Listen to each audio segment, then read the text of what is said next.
कोयला चुराया, गैस चुराया, बिजली चुराई, पानी चुराई, शिक्षा चुराया, स्कूल चुराया, अस्पताल चुराया, पेपर चुराया।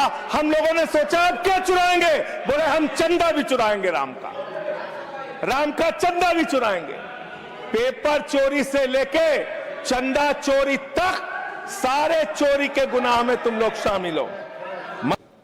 मान्यवर, मैं ये बिल पढ़ रहा था और आपने नीट के पेपर लीक के कारण जब 22 लाख बच्चे प्रभावित हुए तो आपने कहा री एग्जाम कराएंगे।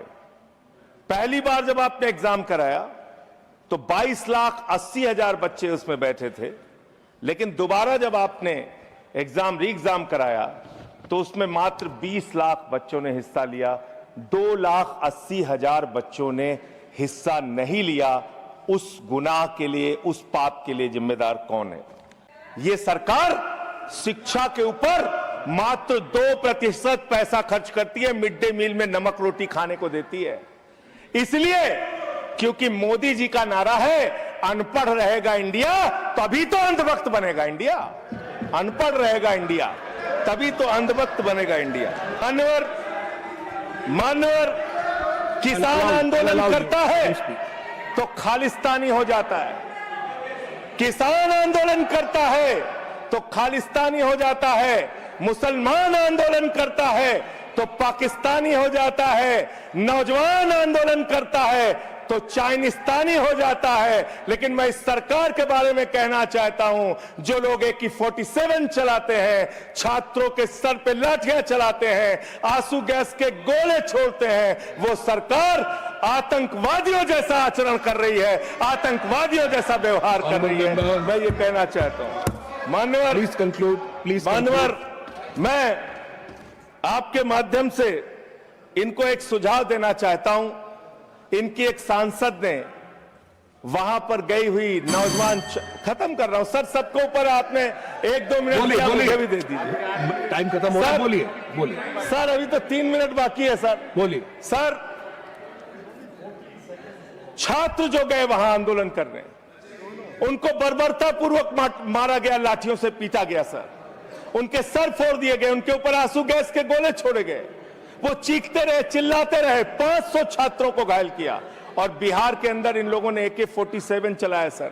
वो आतंकवादी हैं हमारे छात्र, वो हमारे घरों के बच्चे आतंकवादी हैं सर, जिनके ऊपर आपने गोलियां चलाई। और तो और इनकी एक सांसद है मान्यवर, उन्होंने किसान आंदोलन में किसानों को गालियां दी। नौजवानों के आंदोलन में नौजवानों के लिए इतनी भद्दी टिप्पणी की मान्यवर, इस सदन के अंदर मैं कह नहीं सकता मान्यवर। हमारी बच्चियों को यह कहा गया, उनके चरित्र के ऊपर सवाल उठाया गया। मैं निवेदन करना चाहता हूं JP नड्डा जी से, समझाइए अपने उस सांसद को। अभी तो उसको 1 थप्पड़ पड़ा, सिर्फ 5 उंगली के निशान पड़े थे। ऐसी बात करोगे, गटर जेनजी को गटर कहोगे, जेनजी को गटर करोगे तो तुम्हारी सरकार को इस देश का नौजवान, इस देश का जेनजी पकड़ के गटर में डालने का काम करेगा। इसलिए तुम्हारी सरकार को मान्यवर, इसलिए मैं आपसे निवेदन करना चाहता हूं, नौजवानों को गटर जेनजी मत बोलो। तुम्हारी सरकार को उठा के वो गटर में डालने का काम करेंगे। मुझे ये पता चला मान्यवर, ईडू टेस्ट नाम की एक कंपनी, खत्म कर रहा हूं, ईडू टेस्ट नाम की एक कंपनी जो गुजरात के अंदर ब्लैक लिस्टेड हुई, उससे बिहार में पेपर कराया गया, वहां भी ब्लैक लिस्टेड हुई। उसी से यूपी में पेपर कराया गया, वहां से भी ब्लैक लिस्टेड हुई। तो जो पेपर चोर हैं वो अहमदाबाद में ब्लैक लिस्ट हुए, बिहार में ब्लैक लिस्ट हुए, यूपी में पेपर चोरी की, क्योंकि उनको पेपर कराने का ठेका इसलिए मिलता है।